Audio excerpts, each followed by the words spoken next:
Assalamualaikum dear students, our next topic is second law of thermodynamics. इसको बेहतर तरीके से अंडरस्टैंड करने के लिए हम कवर करेंगे कॉर्नर साइकिल को, अ वेरी इंपॉर्टेंट टॉपिक। अक्सर पेपर में रिपीट होता है, तो इसको बहुत अच्छे तरीके से आपने प्रिपेयर करना है। इसको समझने की कोशिश करते हैं। तो सबसे पहले सेकंड लॉ ऑफ थर्मोडायनामिक्स क्या है। First law as you know that कहता ये था कि जो हमारे पास हीट प्रोवाइड की जाती है किसी भी सिस्टम को, वो एक तो रिजर्व होती है in the form of internal energy, और that heat is utilize for working. तो इसके लिए हम एक सिंपल सी, या फिर हम कहते थे टोटल इंटरनल एनर्जी किसके इक्वल होती है, Q प्लस डब्ल्यू के। ये हम मल्टीपल टाइम थर्मोकेमिस्ट्री में यूज़ करते हैं इक्वेशन। तो सेकेंड लॉ ऑफ थर्मोडायनामिक्स क्या है। अब नॉर्मली हमारे पास first law spontaneous process, spontaneity के बारे में कोई इन्फॉर्मेशन नहीं देता था। तो सेकेंड लॉ ऑफ थर्मोडायनामिक्स को हम मल्टीपल वे में डिफाइन करते हैं। सेकेंड लॉ ऑफ थर्मोडायनामिक हमें ये बताता है कि हमेशा ऐसा नहीं होता कि जितनी हम हीट प्रोवाइड करें वो सब की सब वर्क में कन्वर्ट हो जाए। कुछ ना कुछ हीट वेस्ट भी होती है। जैसे अगर हम यहाँ पर देखें मल्टीपल वेज में हम सेकेंड लॉ ऑफ थर्मोडायनामिक्स को डिफाइन करते हैं, तो बेस्ट जो हमारे पास डेफिनेशन है वो तो एंट्रोपी की टर्म में है। बट क्या है डेफिनेशन, सबसे पहले एक तो क्या है, कोई भी ऐसा प्रोसेस पॉसिबल ही नहीं है जिसमें जितनी हीट प्रोवाइड की जाए सारी की सारी वर्क में कन्वर्ट हो। अब नेचुरली हम देखें, अगर हम आम लाइफ पे के भी प्रोसेसेस देखें, तो कभी भी ऐसा नहीं होता कि हमेशा तमाम की तमाम हीट को हम वर्किंग में यूटिलाइज करें। कुछ ना कुछ हीट लूज भी होती है एनवायरनमेंट के अंदर हमारे पास। इसी वजह से कभी भी एफिशिएंसी 100% नहीं आती है। सेकेंड वे में हम कहते हैं कि ये it is impossible for our system to undergo cyclic process whose sole effect on flow of heat into system from hot reservoir. Hot reservoir क्या मतलब, कोई भी जो सोर्स जिसका टेम्परेचर बहुत ज़्यादा है, and performance of N equivalent amount of work by the system on the surrounding. यानी जितना हॉट रिजर्वायर टेम्परेचर प्रोवाइड कर रहा है सारे का सारा कभी भी वर्क में कन्वर्ट नहीं हो सकता। उसके अलावा क्लासियस स्टेटमेंट आती है, इस नाम से भी आ सकता है कि आप बताएं क्लासियस स्टेटमेंट क्या है सेकेंड लॉ ऑफ थर्मोडायनामिक की। तो क्लासियस स्टेटमेंट क्या कहती है, क्लासियस स्टेटमेंट कहती है कि किसी भी सिस्टम के लिए पॉसिबल नहीं है जो साइक्लिक प्रोसेस में हो कि तमाम की तमाम flow of heat into system हो from a cold reservoir and flow of equivalent amount of heat out of the system into hot reservoir.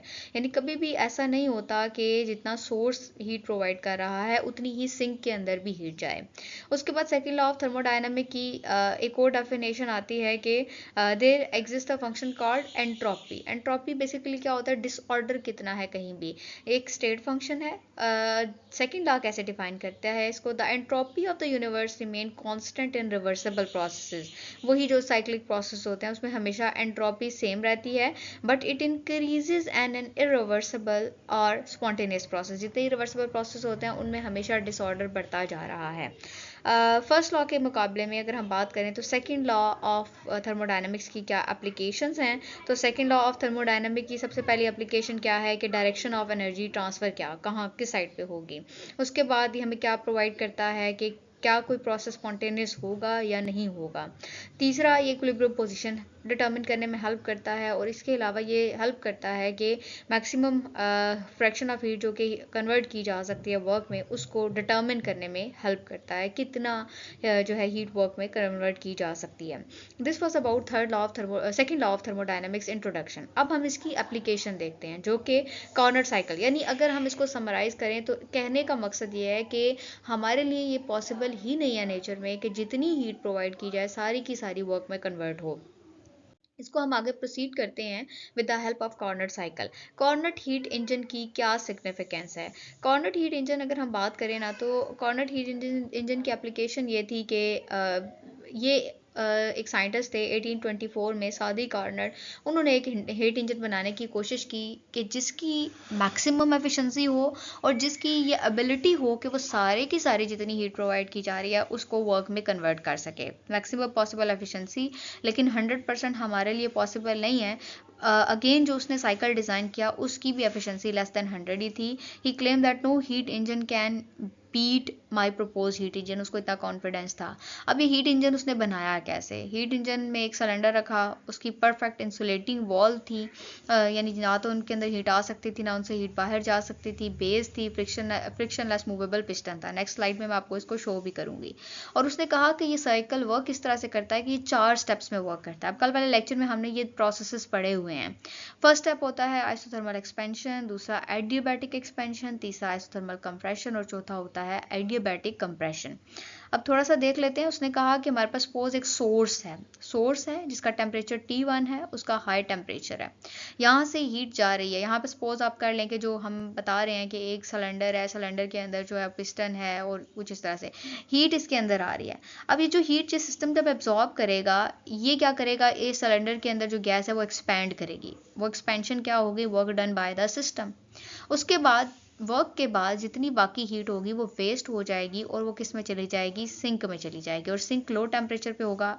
एक तो हमें कॉन्सेप्ट पता है कि हमेशा चीज़ें हाई टेम्परेचर से एरिया ऑफ लो टेम्परेचर की तरफ जाती हैं, तो हीट Q1 से Q2 की तरफ जाएगी। अब कितना इस इंजन ने वर्क किया, ये किसके इक्वल होगा, Q1 माइनस कितनी हीट वेस्ट हुई है। अगर तो ये बहुत बेस्ट इंजन है तो इसका मतलब है Q2 उधर ज़ीरो होगी, Q1 will be equal to W। इसका मतलब है ये 100% अगर एफिशिएंट इंजन होगा तो जितनी हीट एब्जॉर्ब हुई दैट इज Q1, वो सारी की सारी किस में कन्वर्ट हो जाएगी, वर्क में।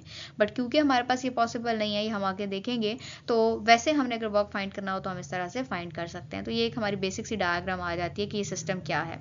अब ये जो 4 प्रोसेस हमने बताए हैं ये क्या है। आइसोथर्मल एक्सपेंशन सबसे पहले गैस स्टेट में है, जो Q1 आ रहा है, ये क्या करेगा, गैस को एक्सपेंड करेगा, इसका सर्टेन वॉल्यूम इंक्रीज करेगा, प्रेशर डिक्रीज करेगा। फिर सेकंड स्टेप में एडियाबैटिक एक्सपेंशन होगी, ना हीट अंदर जाएगी ना हीट सिस्टम से बाहर को जाएगी।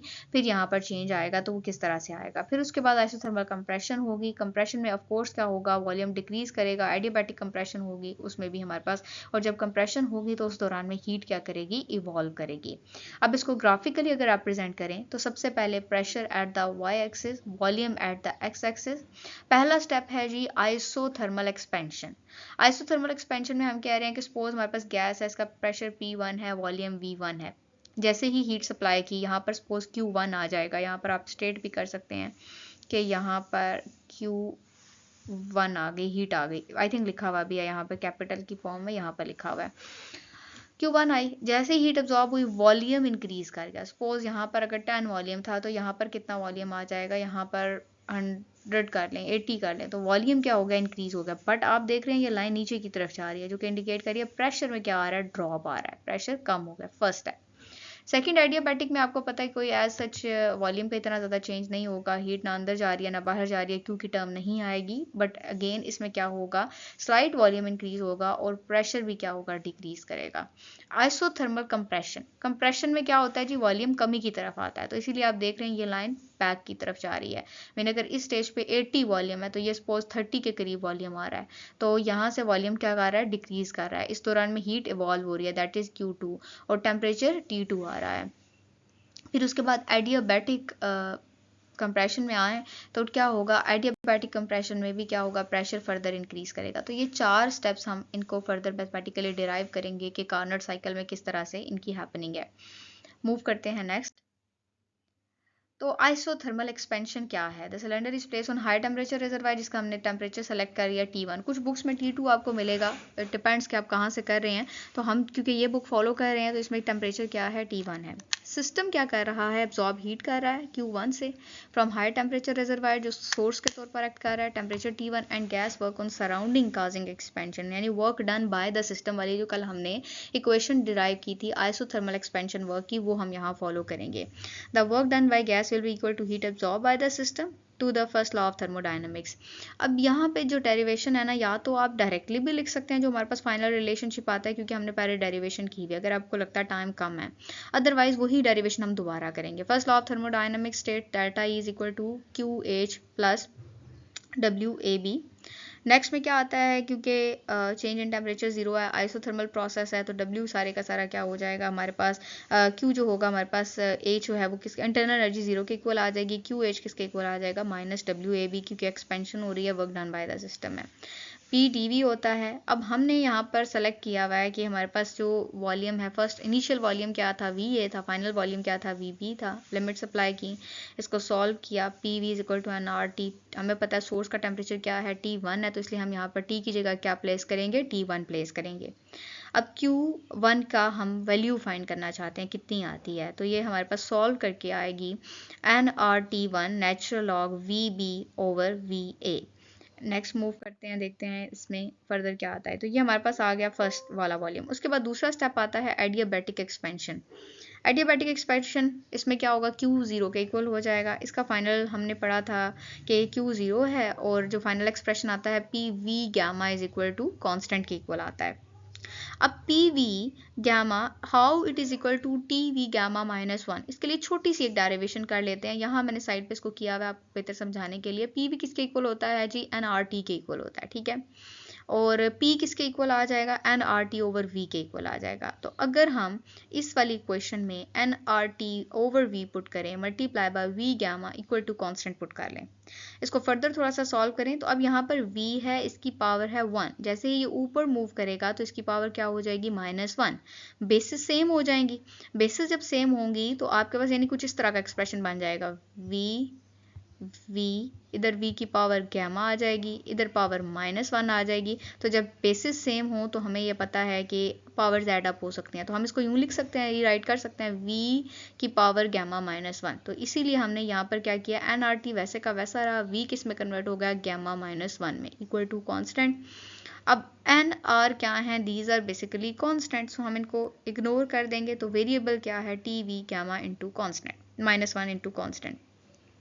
अब हमारे पास जो सेकंड स्टेप था, वी बी से हमारे पास अगला कौन सा टेम्परेचर जा रहा था, अगर आपको याद हो तो जो ग्राफ हमने बनाया हुआ है लाइक दिस, आपने एक आइसोथर्मल एक्सपेंशन की, कंप्रेशन एक्सपेंशन की, उसके बाद ये वाला जो स्टेप है, अगर यहाँ पर आपके पास है वी ए, यहाँ पर है बी और यहाँ पर है सी, तो यहाँ पर कौन कौन से वॉल्यूम आएंगे, एक तो आ जाएगा Vc और ये आ जाएगा Vb। तो इसीलिए यहाँ पर टेम्परेचर तो वही वाला फॉलो होगा जो यहाँ पर चल रहा है।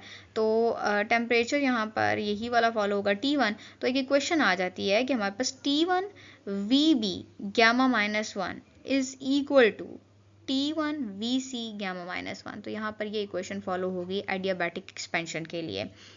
नेक्स्ट इसके बाद आता है हमारे पास आइसोथर्मल कंप्रेशन। आइसोथर्मल कंप्रेशन के लिए थोड़ा सा मैं इसको क्लियर कर लेती हूँ ताकि आपकी यहाँ कन्फ्यूजन ना हो। अच्छा जी, आइसोथर्मल कंप्रेशन क्या है। अब कंप्रेशन में फोर्स क्या होगा, वॉल्यूम कम होगा और work done on the system होगा।